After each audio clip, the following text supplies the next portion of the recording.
Sefer Shemos, the book of Exodus. So first I would like to read the Ramban's introduction to the book of Exodus. We've read it before, but it's very important. It's very meaningful. And the more you read something, the more you learn it, the more it goes in. Hishlema Kasav Sefer Bereshis. We finished the book of Genesis. Shehu Sefer HaYetzirah B'Chidush HaOlam. It's the book about the creation of the world. V'Yetziras Kol Naitzar V'Mikra Avos, and what happened to our forefathers. Shehem Ki'inyan Yetzir L'Zarm. It's like a creation for their children. B'Mesha Kol Mikrayim Tziri Devarim Lirmoz L'Adia Kol Asad Lavalem. Everything that happened to our forefathers is a hint to what happens to us, to their children. V'Achre Shehishlam HaYetzirah. After we finish the creation, Hischil Sefer Acher B'Inyan Hamaisa Haba Min Harmazim Hayim. We see what happens from these hints. So we see hints to what's going to happen in the future because of what happened to the forefathers, what happened to the Avos. Now we're going to see what actually happened because of those hints. V'Nisyached Sefer Ve'elu Shemos B'Inyan Hagolus Harishon Hanigzar B'Feirush U'Be'ula Mimeno. We read about the first exile that happened to the Jewish people, U'Be'ula Mimeno, and the redemption from it. U'Lechein Chazer V'Hischil B'Shemos Yardei Mitzrayim. So we begin with Shemos, with the names of those that went down to Egypt. Umisparim, and their number. Afal Pishek Var Nichtav Zeh, even though it was already written. Bavor Kiridasim Shamhu, Reishis Hagos, because the Jewish people going down to Egypt was the beginning of the exile, the first exile. Kimeaz Huchal. V'hinei Hagos. It's self-inflicted first exile, as opposed to after the first and second temples were destroyed, which was sort of a forced exile. How do you mean? Oh, you're saying here they had to go because they didn't have any food. Well, they didn't have food, right? It's not right. It wasn't here. Right. The first and second temple was destroyed. They were being forced. But here it was a different type of forcing. It was the fact they didn't have food. But we see already the hints, right? Abraham already went down to Egypt, so that was a hint that was going to happen to his children. Now the question is though, if this is the book of redemption, then it should end with Parshas B'Shalach. Because Parshas B'Shalach is when the Jewish people go through the Sea of Reeds, and the sea splits, and Pharaoh is destroyed, and they escape. However, there are many Parshas after B'Shalach, and it's still Sefer Shemos. We've got Yisro, we've got Mishpatim, we've got Truma, Tetzaveh, Kisisa, Vayakel, Pekudei. So why are you calling it the book of redemption if the book, the redemption happens halfway through? It's like watching a movie and it ends and it just keeps going for no reason. Like the climax and ending and just keeps going. That's what they make movies nowadays too. Yeah. They run half the titles and they show more movie and then they run the rest of it. I can't do a good Jack Nicholson impression, but apparently he told Elijah Wood about Lord of the Rings. He was in Lord of the Rings. He's like, that movie had like 4 endings. Like it just kept going on and on and on and on. And also, it's like they're going to make a sequel. Right. That's the journey of life, though. Well, what's going on here? Why do we call it the book of redemption if the redemption happened in the middle? Let's see. Because Shigatzum Mitzrayim, Alpha Pi Shigatzum Beis Avadim, even though when they left Egypt they have to have slavery, Adayin Yichashru Goyim, they were still considered in exile. Even though they escaped the country of their exile, Kihaya Ba'aretz Lo Lahem, Nevuchim B'Midbar, Ukishabol Har Sinai, Ba'asu HaMishkan, when they came to Mount Sinai and they made the tabernacle, the Mishkan, V'Shav HaKadosh Baruch Hu, V'Hishrish Shchinasu B'Nayim, and Hashem returned, and His presence went between them. As Shavu Al Malos Avoizim, it was only at that point that they returned to the level of their forefathers, Avraham, Yitzchak, and Yaakov. Shayat Sodolka Aleim, V'Hem Hem Hamarkava, V'az Natshavu Geulam, L'Chinishlam Hasever Zeb Hashlimu Inyan Hamishkan B'Yos Kavod Hashem Molayos Otamid. He says that really the redemption came when they reached the spiritual level of Avraham, Yitzchak, and Yaakov. That only happened when the Jewish people received the Torah, and Hashem's presence dwelt with them when they built the Mishkan. That's why it ends. The end of Sefer Shemos is Vayakel Pekudei, about building the Mishkan. That's why it ends. You can be redeemed physically, but that's not a real redemption. The real redemption is the redemption of spirituality. A person can be trapped by his Yetzer Hara. He's trapped. He can't get out of it. He looks free, but spiritually, if you're not free, you're nothing. And woman's redemption, the redemption was when we reached the level that the Avos were at. So in a similar vein, I would like to talk about a pasuk in this week's parsha, and something that Pharaoh did, and maybe do a little bit different than we usually do, based on this pasuk, the Mesilas Yesharim has a very, very, very important lesson about Avodas Hashem, about how to serve God properly. And I think it's worth it to actually read the whole chapter and learn the whole chapter. So I would like to do that, because it's a must. I always say that we should learn Mesilas Yesharim, so I think today we're going to do it. But what's the pasuk? So what happened here? The Jewish people go down to Egypt, and then we know a new king came. Now there's a debate if it was actually a new pharaoh, or it was just after Yosef died, the same pharaoh changed his mind. So that's a debate. Whatever it was, the Jewish people were enslaved. They were enslaved. Now, and the pharaoh said he did not know Joseph. Right. But he did, because every country knows their history, but he didn't want to know you. Very nice. So now Moshe and Aaron first, when they approach Pharaoh and say, "Let my people go," so what does he do? Well, what he does, he increases the workload. It says, it's page 315, 314, in the Chumash, stone Chumash. Is it 6? It says, now when they're making bricks, do not give them straw. Lobon halavenim, to build the bricks. Kitmol shosham, like before. They should go get it for themselves.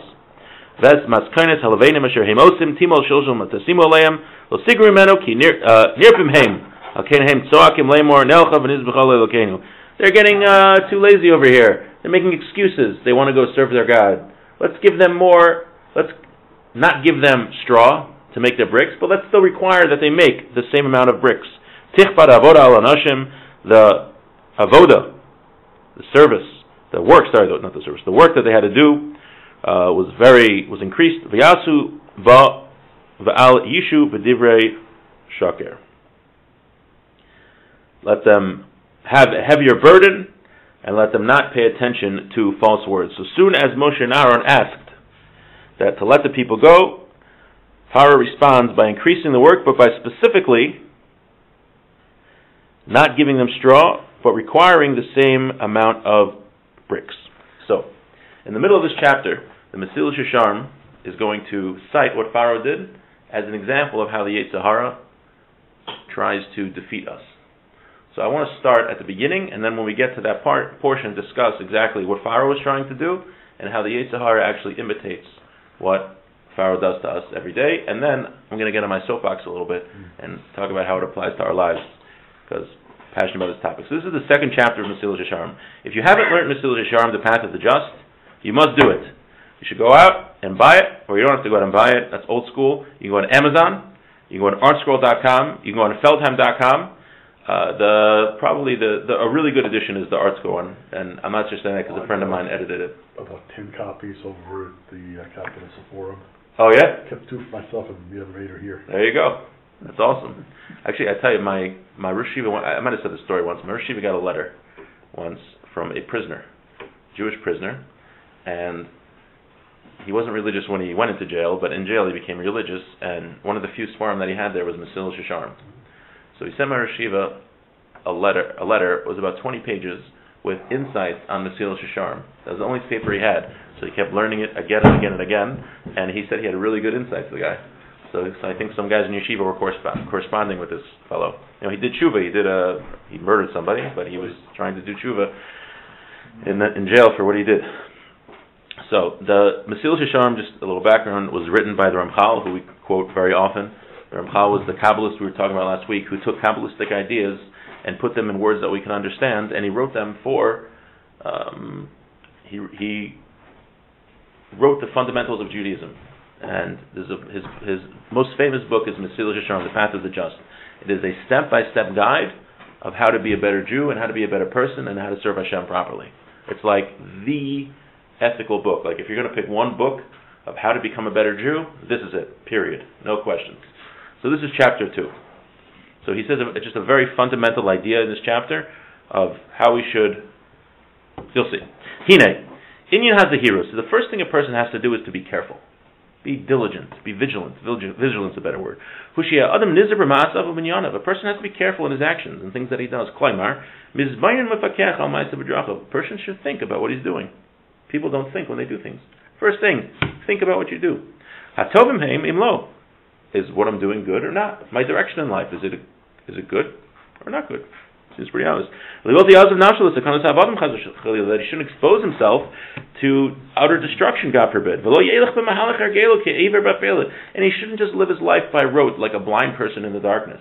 99% of people in the world, they just do by rote. They get up, they go to work, they don't think what they're doing. This is just the cycle. This is their day, what they do. They feel like doing this, they do that. They feel like doing this, they do this. This is something that's logical. Anyone who has a brain should want to do this. Once we establish the fact that a human being has intellect, he has a brain, and he has the ability to run away from the destruction of his soul, how could he want to hide his eyes from being saved? There's nothing lower and more ridiculous than this. Right. Once a person recognizes, I have a soul, God put me here for a reason. So the next logical step is, well, let me do what I should be doing to save my soul. Who will save your soul? Someone who does this, someone who doesn't do this, who just lives by rote and doesn't think if his actions are good or not.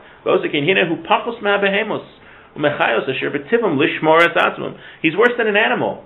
It says an animal, they have at least have an instinct to protect themselves. There's a human being that doesn't want to protect his neshama. He's worse than an animal. What do animals do? They run away from anything that could damage them. Someone who goes through life and doesn't take the time to contemplate, is what I'm doing good or bad? Is my path in life a good path or a bad path? It's like a blind person who's walking on the riverbank. I imagine you're walking on the Saturday Night Fever, he's walking on the Verrazano Bridge. You walk on the side of the Verrazano Bridge and you have your eyes closed. That's what it's like. The danger is very great. Evil is closer than his salvation. Not watching yourself because of this natural blindness, or willful blindness. It's the same thing. Whether you're the type of person that knows the truth and you consciously choose that I know I should be doing the right thing and serving Hashem, but I'm consciously choosing not to do that, or whether I should be doing the right thing, but I'm busy and just going through rote. I'm going through my life not thinking about it. It's hard, it's just too strong. So he's going to talk about it. He says it's the same. It's the same. Jeremiah, he would scream out about the evil of his generation. They had this bad character trait. They would close their eyes from their deeds without contemplating it and placing their hearts upon them. Should I keep doing what I'm doing or should I stop doing what I'm doing?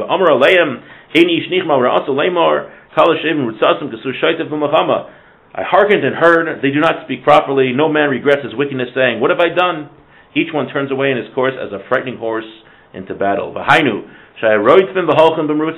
would run according to their hair growth, their nature. He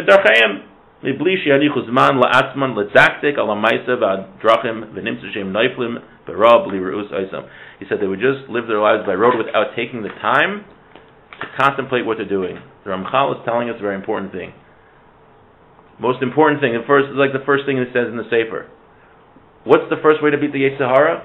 Is to sit and think. Just to think. You know how hard it is to think? Just sit and think and contemplate. In this workaday world where everything's buzzing. Exactly. I'm going to get to my soapbox. But for now, that's the first step. You want to be a good Jew? You want to serve Hashem? First thing you have to do is to stop and think. That's it. Very simple, but it's actually very hard. But Ulam. Now he's going to discuss our project. This is one of the tricks, strategies of the Yetzer Hara. V'aramaso and his cleverness, to make us always burdened with work. Al libos b'nei adam. Actually, they're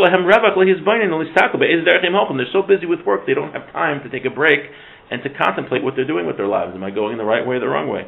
Or you have people that are so busy with work and doing what they have to do, running, taking the kids to karate, and going on vacation and doing every other thing, that they don't stop to think until they retire when they're 65, and then they feel like it's too late, so they just go to Broadway shows and watch the boats and go take trips all the time.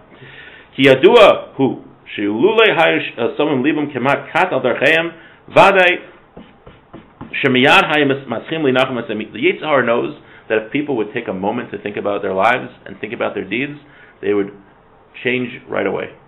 If he knows that if people just had that 5 minutes and actually thought about it, they would do tshuva.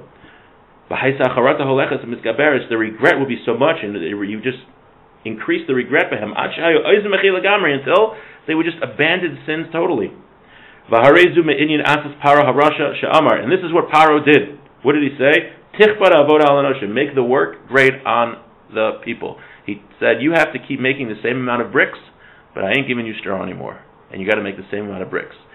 Pharaoh wanted that, they're getting a little uppity here, my slaves. They want to leave. They're making plans to leave. I'm going to give them so much work they don't have time to make plans anymore. Pharaoh wanted to not give them any space, any time to think. He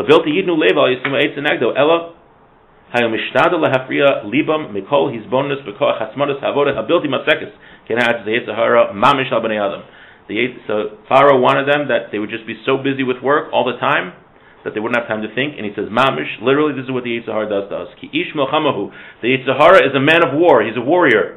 Umalamid barmimus. He's skilled in the art of deception, and he's very clever. The efshir lamalit mimenu, and it's impossible to run away from him. Ella, except bechachma rabba ve'ashkafa gedayla, with great wisdom and a great outlook. That's what Ramchal says.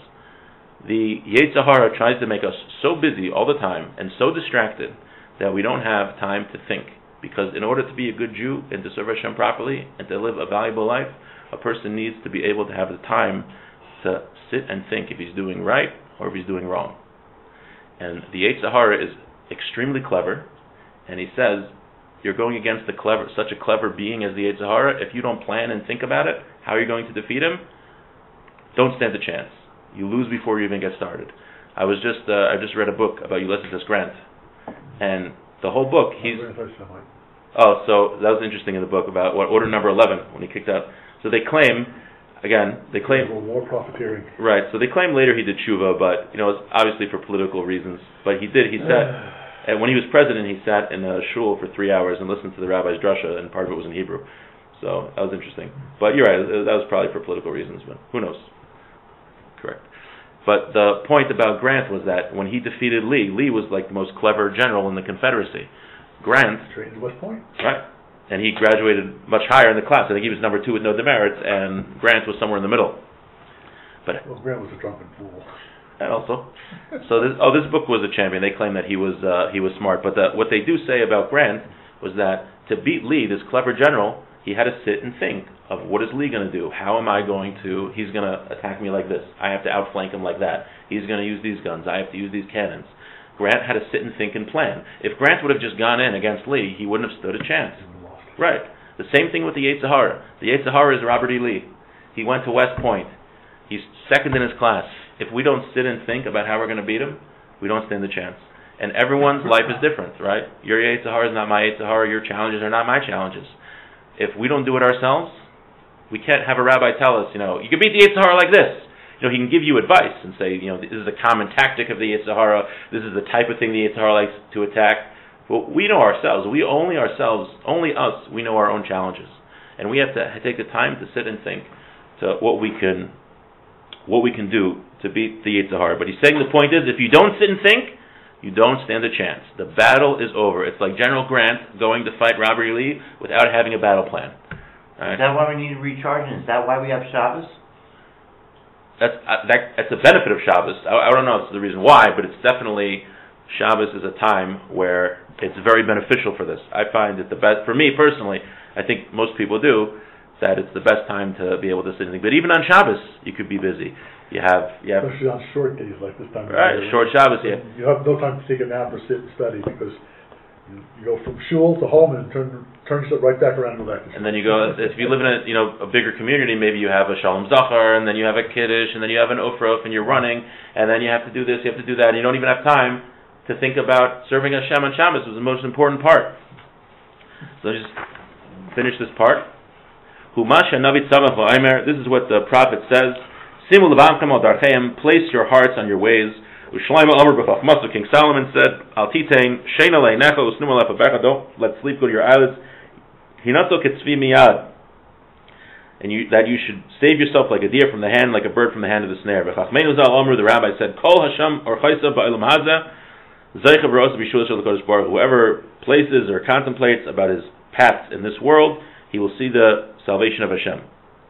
U'pashir hu, it's obvious. Shafilu mifakecha adam alatzmo, even if a person does all this, he does what he's supposed to do. He stops and he thinks and he plans. How is he going to beat the Yetzer Hara?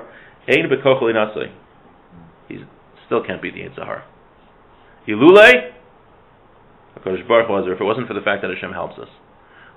You do all this. You plan. You know how the Yetzer Hara is going to attack you? Ramchal says, guess what? The fact that you're going to be successful or not is still not dependent on you. It's just if Hashem's going to help you. Hashem's only going to help you, though, if you take the first step. The Yetzer Hara takif ma'od. The Yetzer Hara is extremely sharp. They say, they attribute it to Rav Hutner. I don't know if he's the one who said it, but there was someone learning by himself in yeshiva, and they say, why don't you have a chavrusa? He says, my chavrusa is the Yetzer Hara. He says, what do you mean your chavrusa is the Yetzer Hara? He says, well, he's always there, he's always on time, and he's extremely bright. Kamar Rakaz says in Tehillim, Sofer Rosh Latzadik Mevagash Lamiso, that the evil one always wants to destroy us. The Yetzer Hara is looking for every avenue we can to destroy our lives. Hashem li'azvenu, and if Hashem doesn't help him, you can't do it. Achim Adam Mefakech Alatzmo, if a person guards himself, as a Kadosh Baruch Hu Ozer Ovei Nasamina Yetzer Hara, Hashem will help him and save him from the evil inclination. Avol ein einu, avol im einu Mefakech Alatzmo, if a person doesn't help himself, Vadish Kadosh Baruch Hu Leifakech Alav, Hashem's not going to help him. You don't help yourself, God's not going to help you. Because if he doesn't have mercy on himself, who's going to have mercy on him? Like the rabbi said, someone who doesn't have intelligence, meaning someone who is not doing something smart, you're not allowed to have mercy on him. Where it says, if I'm not for myself, who is for me? Ramchal is telling us that the Yetzer Hara his mission in life is to destroy us. His mission is to destroy us. And he's extremely bright, and he's always there. He's very clever, and he's been doing this a long time. We're facing Robert E. Lee in battle. If we don't plan, we don't stand a chance. But that's why Pharaoh, and that's what the Yetzer Hara does. One of the biggest tricks that he does to us, one of his biggest tactics, to keep us busy. To keep us busy at work, to keep us busy with other obligations, and now my soapbox, to keep us busy with technology. All of us nowadays have the issue of technology. Even those times now that we have where to sit in I was just in the doctor's office. I wasn't for a doctor's appointment. Everything's fine. Plan hard. But I was just thinking, some people are just on their smartphones doing whatever. I was like, this is a great time to sit and think. I'm sitting in the waiting room. Why not now? I can think about, am I doing what I should do? What could I do better? Or I could play Angry Birds on my phone. Right? I read. Now, what was interesting, what Pharaoh did was that he didn't necessarily make the work harder, but he made it that it was continuous. Right? That's what the Yetzer Hara does to us. He just makes the distractions continuous. It's not like where we have this strenuous work and it's going to be over. That's not as bad because then you could have a break. But it's like a little work that keeps going. Little distractions throughout the day, constantly going throughout the day. When we're not at work, and also when we use the phone, it makes the work take longer because we're not as focused. But the idea is the Yetzer Hara just keeps us distracted as much as possible because the worst thing for him is that if we just sit and think. And I read a study, I quoted this before, that in 2004 they did a study. For 15 minutes they left people alone in a room. Now, what they could do, if they wanted to, was push a button to shock themselves, if they wanted. Or they could sit by themselves and do nothing. 67% of men and 25% of women chose to shock themselves. They just couldn't handle being alone for 15 minutes with themselves and thinking. That's how hard it was, right? If you're not used to it, if you're constantly distracted by technology. They know they were in the room for 15 minutes? They knew they were in the room. They're doing this experiment. They told them, they said, we're going to leave you in this room for 15 minutes. This is a button. If you press the button, it will shock you. And that's it. And then they left. 60% of men and 25% of women shock themselves instead of being alone. Because we're so used to it, I think that we've become so used to distractions. Anytime we're slightly bored, we could play Angry Birds or check a text or do anything. So we're not used to, back in my day when I was a youngster, if you were waiting in a waiting room and there was no magazine you liked, you just were bored. and you learn to deal with those feelings of boredom. Now we're so not able to deal with boredom, we become so desensitized to it. It's like the little bit of boredom or an uncomfortable feeling makes us go nuts. We get like anxious, and we can't handle it. And so I was looking up studies last night about the effects of technology. I'm talking about this so much because I'm on my soapbox. We're bringing an expert to talk about this in a month. He's going to come to Shalom Torah. He's been on Fox News, Good Morning America, The Today Show. He's a psychotherapist, and he talks about, specifically about kids, but also adults, how it ruins our brains and our lives when we're addicted to phones and whatnot.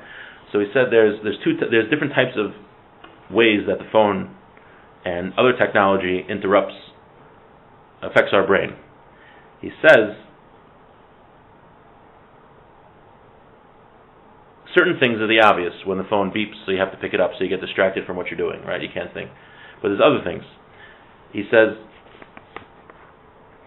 sometimes the fact that we can do two things. Let's say I can sit and think now about my life, and that'll produce a goal. That's a goal-oriented activity that in the future will produce great benefits. Or I can go to the phone for an immediate gratification and see if I have a text and see if I have a message. So that Yetzer Hara is so strong to give up the potential to have great benefits later because I spent the 5 minutes now thinking about my life and how I can perfect my life. That's hard right now. It's uncomfortable right now because I want to be doing something. So the phone takes us and makes us want to give that up for just that instant gratification of, oh, this feels good right now, and we give it up. And do you know that on the surface, instant gratification sounds great, but it really isn't. The lottery ads say good things happen in an instant. Right. So it's trying to bait you to gamble and ultimately lose. You got to be in it to win. Poker. That's really every addiction is like that. The immediate gratification. And he says, then the study, the NIH study found, the different studies, that once you turn to the phone to get that instant gratification, then you do another one and another one and another one. And he said, you can do about anything. Right, but what I'm saying is that since the phones are always with us, that's why it's so dangerous. And since it's so easy, right? If you were an alcoholic, you would actually have to go to the liquor store and buy alcohol. But the phone, in your pocket. that you could do it, right? That you could do also. But the phone, it's with us that we can just do the instant gratification. And he says not only that, even if it buzzes, let's say you're doing a task, right? You're studying Torah. Just the fact that the phone buzzes, even if you don't answer it, that distracts you enough. And also, they said. That's why you turn the thing off when you're. I want to tell you, I thought of you. I thought of you already. They did studies. They found even if the phone is there and it's off, it still distracts a person subconsciously, just because it's there and you know. It's upside down. But you know you have the option if you want to get some instant gratification. That's good. So it could be that you have more willpower than most people. But maybe you would study even better if it wasn't even here. I hear the phone going off during davening. Not mine. Oh, that's right. That's another thing. That's another thing. You got to put silence your phone before entering. Well, we don't realize how every aspect of it impacts us. We're just like so used to it. But they found this in the study that even just having it there. I know for myself during davening, even if I have the phone off with me, if I put it in the car, I focus so much better on davening. Yeah. I usually leave mine in the car. Right, exactly. And you're not even supposed to touch the phone on the Shabbos or. Oh, that for sure. So Shabbos, yeah. Yeah. There are people that are so addicted to the phones they call it keeping a half Shabbos because they text on Shabbos. They can't stop texting on Shabbos. That's how bad it's gotten. And they found these stories. They did studies with MRIs, and they found that it actually affects the structure of the brain and the cognitive functioning of the brain. People that overuse smartphones.